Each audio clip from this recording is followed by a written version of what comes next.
Hello everyone, thank you for tuning in today. Today is May 25th of 2021 and I'm wearing my solar quartz today for our solar eclipse tomorrow and blood moon. So anyway, today, spoiler alert, I'm gonna do a video on the truth in our movies. So there's a few movies I'm going to go over and just kind of tell you my thoughts on things that happen in the movie. Okay, and if you watched my previous video about the solar flashes and flares and the galactic wave, on December 21st, 2020, there was supposed to be a huge ceremony in Australia at Uluru Rock. If you go to, there's a YouTube channel called ForgottenOrigins.com, which is ForgottenOrigins.com. So it's all spelled out. They also have their own website. There are videos on there. There was a flash that happened really quickly there at Uluru Rock, and they captured it on film. So it's really, really fast, and you have to slow it down to really see it. And it came out from the rock and spread out across the sky. It's awesome. And then they also have another video on there of what they said was a Palladian ship or UFO that they captured across the sky in the sunset, and in the middle of this huge cloud was that blue, that just glowing, brilliant blue, like spot right in the middle of the cloud, and that's where it disappeared into. That was the blue I was talking about, and how the blue that I saw here and what we're seeing in the skies. There's even been some pink or magenta spots showing up too, which people think are ships, and they just might be. So yeah, anyway, go to their YouTube channel or their website and check them out. They've got some great information too about, they found Egyptian hieroglyphs in Australia. So really interesting. Today I'm gonna start off with one of my favorite movies, and I don't know why it didn't do real well. I think a lot of people just didn't understand at the time that it came out. I went and saw it at the theater and I thought it was great, and I had to buy it for myself. And I know it's Disney, but Disney does have a lot of truth in their movies too. So the one I'm going to talk about right now is Tomorrowland. It's one of my favorites. Unfortunately, it has George Clooney in there. But it has the AI human robots. And it basically talks about this monitor in another dimension that is sending all these negative signals into people's heads on Earth. To me, I looked at that as our moon matrix and how the moon is sending these signals and keeping us down. So basically, in this movie,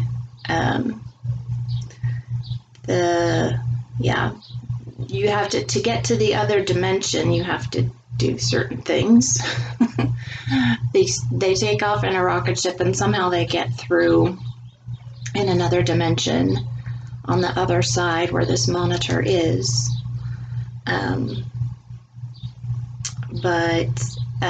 Anyway, they're looking for someone that's positive in the world.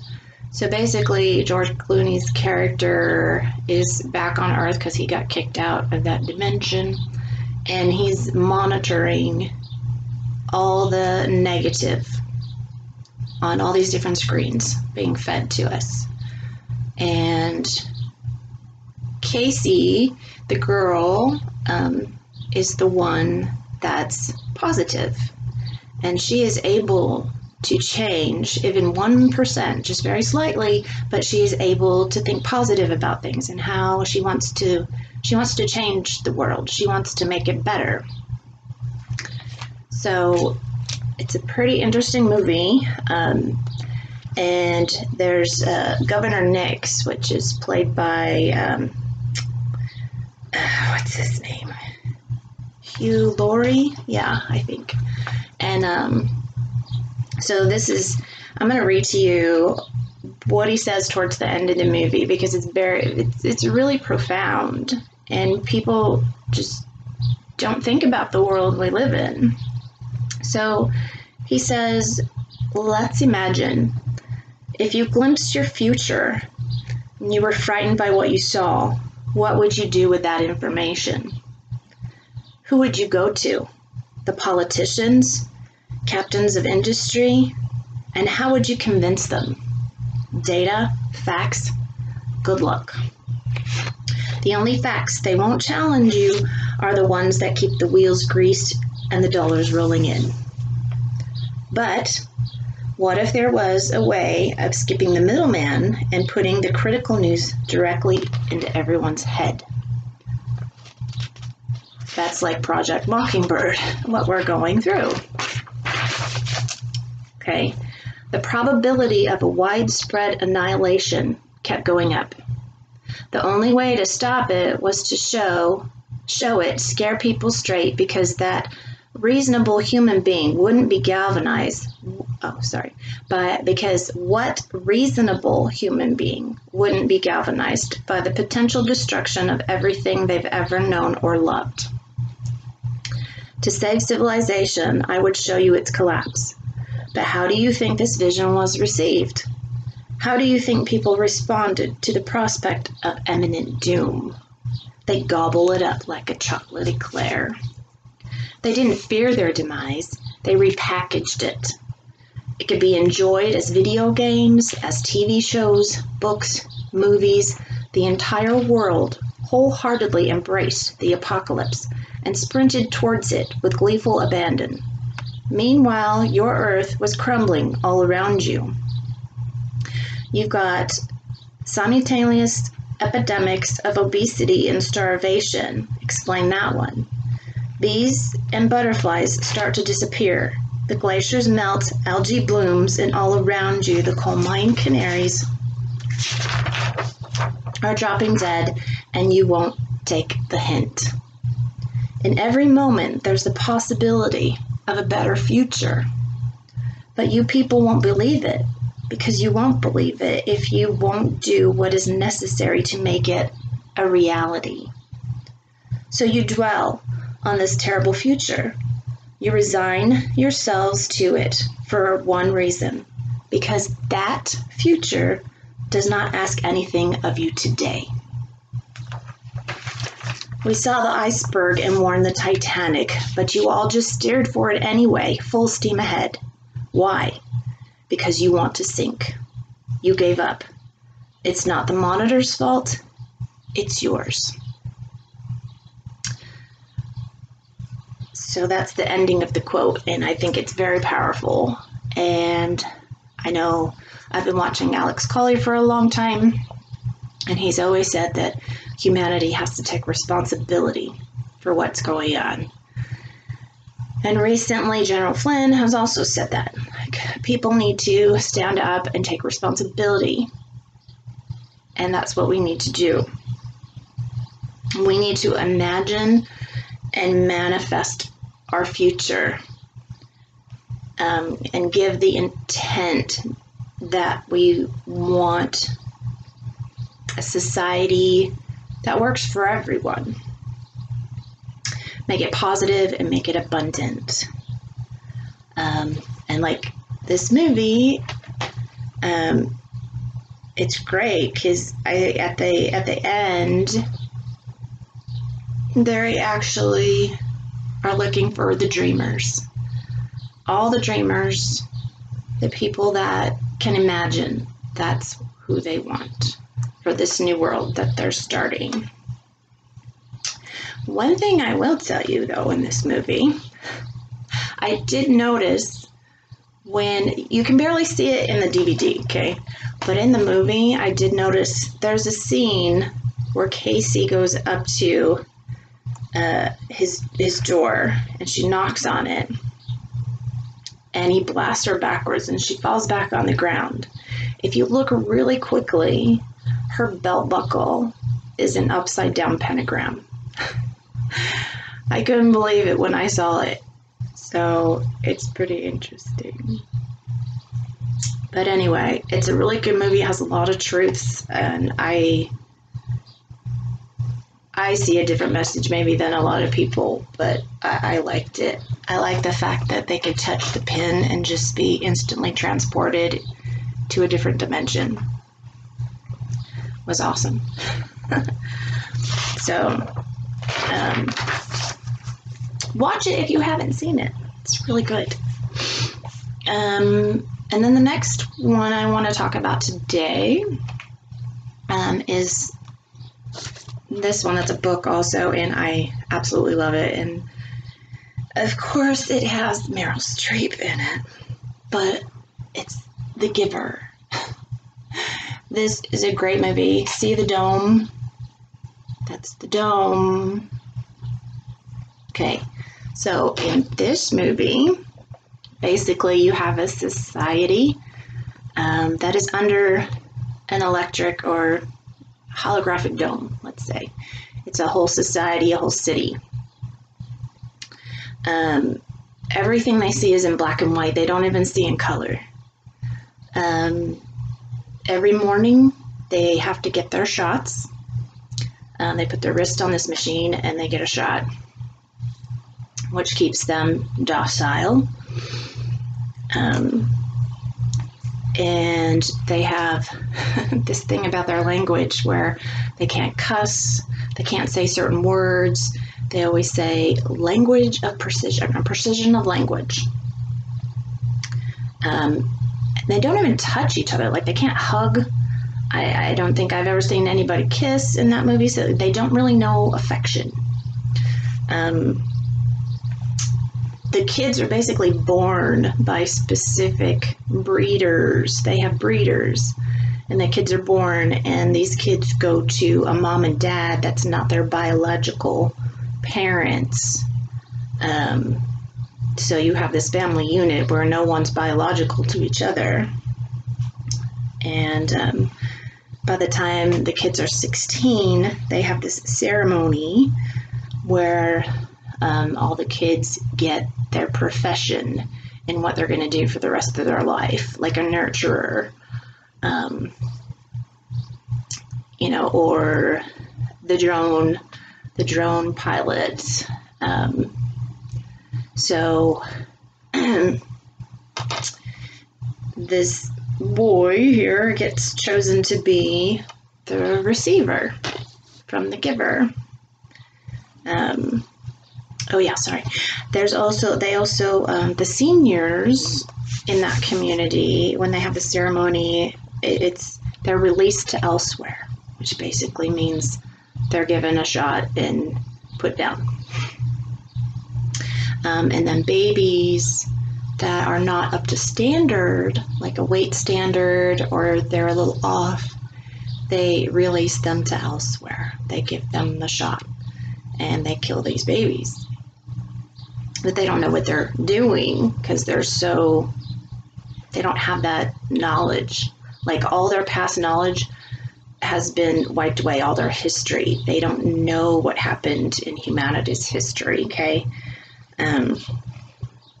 So when this boy gets chosen to be the receiver, The Giver holds his hands and he shows him images of, or memories of humanity, of love and happiness and just beautiful things.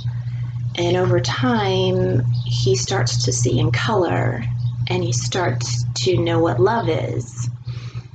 And then one day he shows him war and people killing each other, killing animals, and it's a lot for him to handle because he just doesn't understand. He doesn't understand how people could do that to each other. And so there's a baby that they're trying to nurture and get up to weight. And I think the baby's name's Gabe. And the boy, I can't remember his name. He basically loves him. He treats him like his brother. And so one day his father was going to release him to elsewhere because he wasn't maintaining the proper weight for these babies. And so the receiver goes and basically kidnaps the baby, and he escapes this holographic dome. He basically, he finds the sled. He had a vision. He found a sled earlier, and in real life he found a sled, and him and the baby go sliding down the mountain, and he passes the barriers, and the dome breaks. Basically, it breaks the energy, and a shockwave goes out, and all the people in that community, that wave hits, and they all wake up, and they all remember humanity's memories. And it's so, I love it. I just love it. It's a great movie, so if you get a chance, watch it.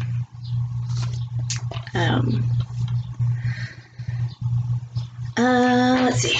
And the next one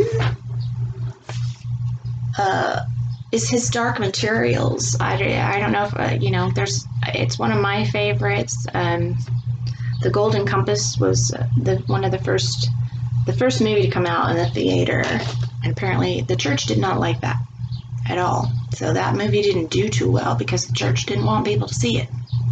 I wonder why. So with this new series on HBO, his Dark Materials, it follows Philip Pullman's 3 books. And so far, I've really liked it. It's really good. And it's basically the magisterium is the church, and how they want to be in control of everybody's lives in every world they possibly can. And the dust is basically like consciousness, and the dust runs from each world into humans and through animals and through everything that has a consciousness. Anything that humans create has a consciousness. It has the dust in it. And what they try and do in this movie is they kidnap children. They bring them to this place in the Arctic where they basically try and sever their soul. So if you don't know, in this movie, they're in their world, in their parallel world, because we do live in parallel worlds and dimensions. So in their world, instead of having their soul inside their body, it's outside their body, and it's an animal, and they call them daemons. And so when they kidnap these children, they have this machine that tries to sever that animal from the child. And some live and some don't. Some are turned into zombies. They don't know where they are. So it's a really good series if you get a chance to watch it. So that kind of talks about, like I said, the kidnapping of children, kind of the same thing that's going on. And so now we're at the 3rd season. Basically, they got okay for a 3rd season, and I can't wait, because this will be the takedown of the magisterium. And the angels actually are going to come in on the 3rd season and help bring down the Magisterium.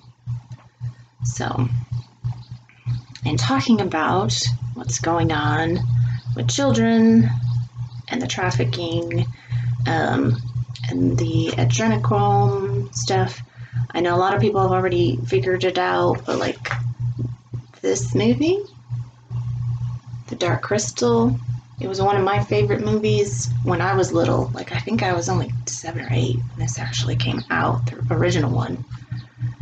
But it deals with the Skeksis, which are like these bird reptilian creatures, and they want all the power for themselves, and they steal the little pod people. they kidnap them, and they hook them to these chairs, and they suck the life essence out of them. And this life essence, or this liquid, makes them young again. So, that's all about adrenochrome, right there. Great little movie. The other one that deals with that too, it was out a few years ago.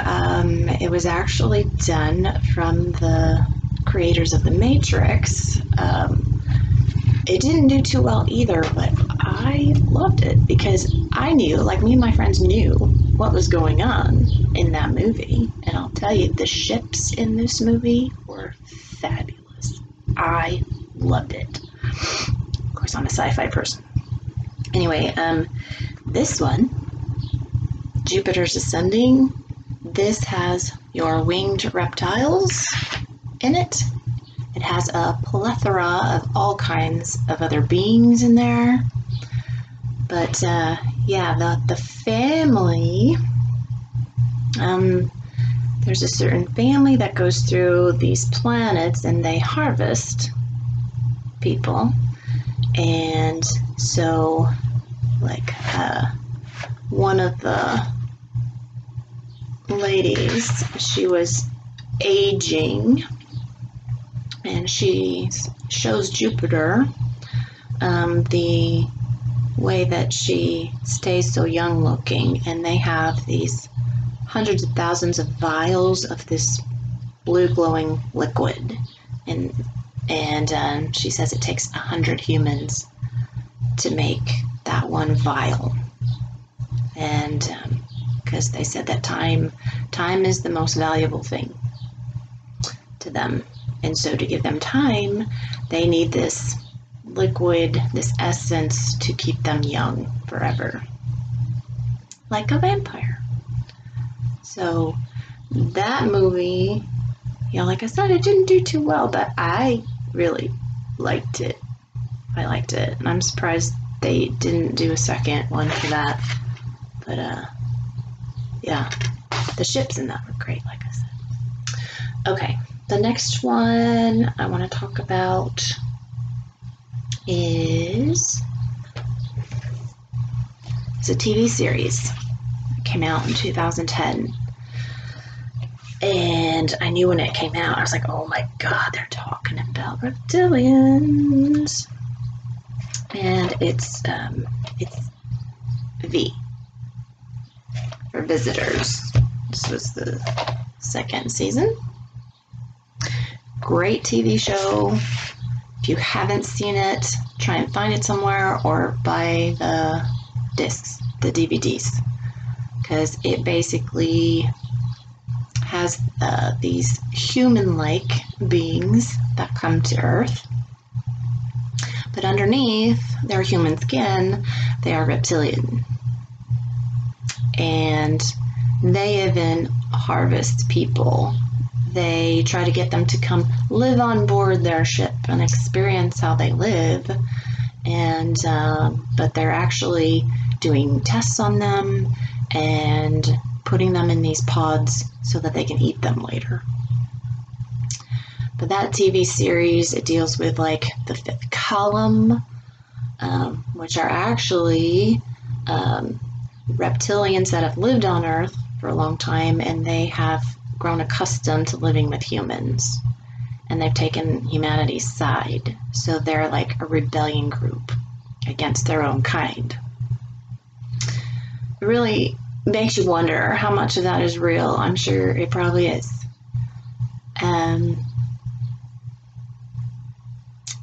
Yeah, and then like the head queen does her blessing of all of her people. Like she does this thing where she calms them and like makes them feel blissed out. Which is kind of like the false light. You don't want too much false light, thinking you're just gonna bliss out and stuff. But they talk about terraforming the earth with the red rain, and gosh, I think it had to have been within the last 10 years. I think in India, I remember seeing it. It could have been other places too, but I know it was in India.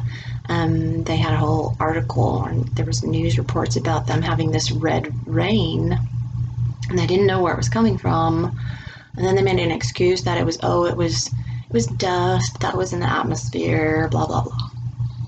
Nope, I think they were terraforming. But anyway, too, in this series, they are trying to hijack humanity because they know humanity is basically evolving, and these beings don't have a soul. And this queen, V, wants to obliterate humanity's soul. It's all about the soul. These movies are all about your soul. And so anyway, she tries to, that's kind of where it leaves off. They ended it at the second season. They canceled it because they said it wasn't getting the ratings. It was too. It's just too much of the truth was getting out. But anyway, the reptilian race wanted to hijack humanity by breeding with them so that they could evolve as well. So interesting, huh? Another good one that they only had for a couple of seasons, and I don't know how many people, I don't know if this was popular. I thought it was popular because I liked it, but they canceled this one too. The Event. This was great. And it had Jack Ritter's son, Jason Ritter. And I've loved all the little TV shows he's been in, and almost every one that I've liked. He had another one, I forget what it's called, but he had gotten powers from a meteorite or something. I forget what that was. It was filmed in Texas. But they canceled that one too, and I enjoyed that too. But anyway, this was a good series about how basically these beings who looked human, or basically were a part of humanity, but they lived forever. They never aged. They crashed here on this planet, and they were taken to an underground base in Antarctica and kept there until the government could get information from them. And basically there's a scene in there where this plane goes through a portal and ends up 2,000 miles away. And then several years later, when the Malaysian plane just disappeared and nobody knows, we still don't know what really happened to it. It just brought me back to this series, and I was like, oh my god, it is exactly like The Event. They opened a portal and that plane is gone somewhere. We just don't know. So these beings have infiltrated in our government, and then they've got like the vice president trying to kill the president. All these things that have been going on are in that series. So that's a good one to watch. And then at the very end, it shows this huge planet. Because basically they're from another planet, like the Anunnaki, And of course, the Anunnaki came here to mine gold because our atmosphere was being destroyed. So in this series too, you have these beings that were told basically their sun was exploding, and they decided they were going to transport their whole planet here, next to Earth, or basically they were going to take over Earth for their kind. So this huge planet at the end shows up. It's like Nibiru. So if you get a chance, watch that series. The other one I wanted to talk about, the original series, like V, was probably in the 70s or early 80s. And then they made another series, and this was around the same time too, that like the second V came out. And then they have this one, Battlestar Galactica. Brilliant. Love this series. And it's basically dealing with Cylons and robotic people that look and feel just like a real human. They had like 6-7 models, I think, and so no one really knew who they were till you go throughout the series. But what happens is they have 12 colonies that all match basically the zodiac signs, and when the Cylons came in, they wanted to take out humanity, their creators, and they went to all 12 colonies and destroyed them with nuclear bombs. So all the ships that were out there, our Space Force, their Space Force, they had to go in search of a new place to live. And they had this myth or a legend about a planet called Earth. And so they decided they were going to go find Earth. Well, they went several places and they finally found a planet they thought was called Earth. But when they got there, it was destroyed and it was uninhabitable.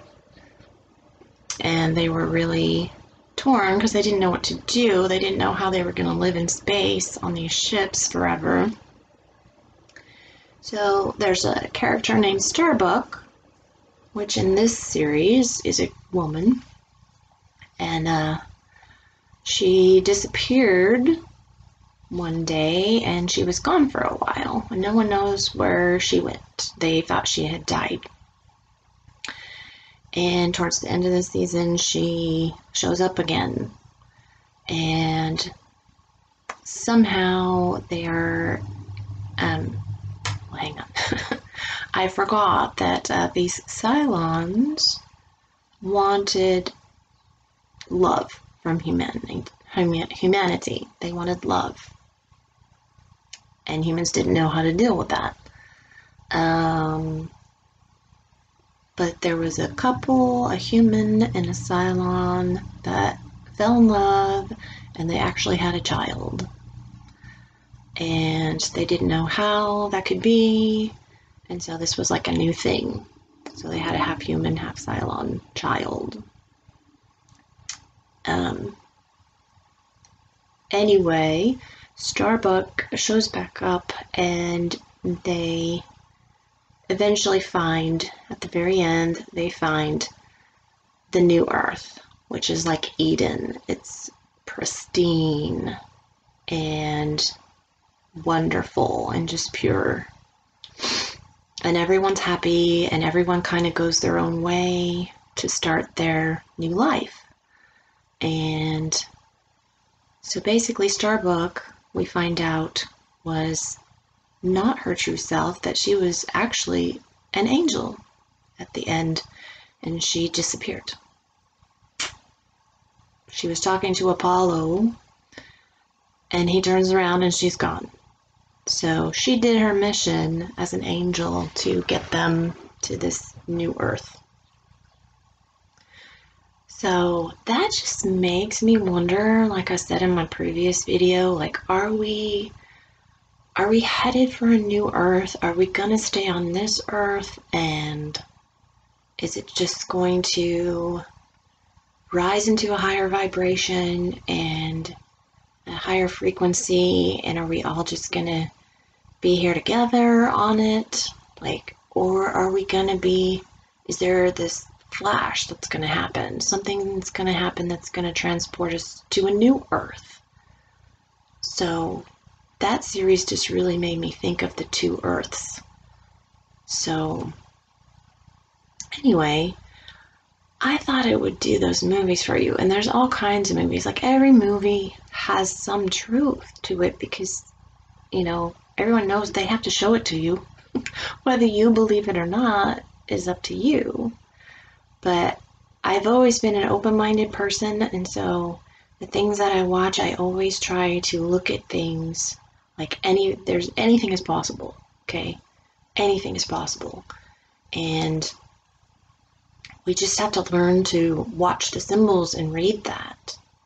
So, and I think hopefully slowly people are learning to do that. But I just wanted to go over a few of those with you. So that's my outlook on some of those movies, and there's a whole bunch of movies that I could go over, but these are the main ones that really sticks out for me during this time, and TV shows. But so anyway, I hope you all have a wonderful day, and with everything going on, everything is moving so fast right now, and we know, we can feel it, that something's about to give, okay? Things are coming out left and right, and we just gotta take one day at a time. And I looked up the meaning of, I wanted to know, like, the meek shall inherit the earth. People think meek means weak or little, or if you look up the true meaning of meek, it means humble and patient. This is why Trump wants us to be patient and not start civil war and not riot, and because we need to be humble and patient, and the new earth will come to us. So anyway, the 26th is tomorrow, and we have our blood moon and our solar eclipse. So I'm going to shut off my electronics for the day and probably do some painting. So I wish you guys all a wonderful day tomorrow, and just hang in there. I love you guys, and all the broken pieces will find their way home. We'll see you next time, guys. Thanks. Bye.